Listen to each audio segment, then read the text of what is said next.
A feeding mother. The female mother sparrow leaves her nest and sees her baby sparrow that she brought with her to look for food. The little sparrow asks the mother for food. The mother sparrow feeds the baby sparrow the food it has brought. It searches for edible food and brings it again and again.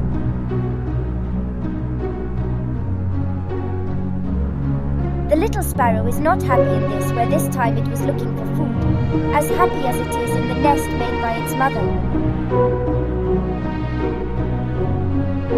Its movements seem to indicate that the little sparrow does not like the place and needs to go to its nest.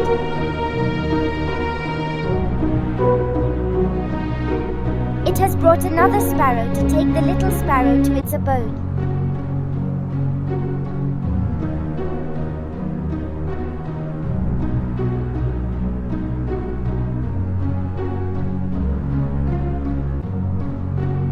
The little sparrow is ready to go to its nest.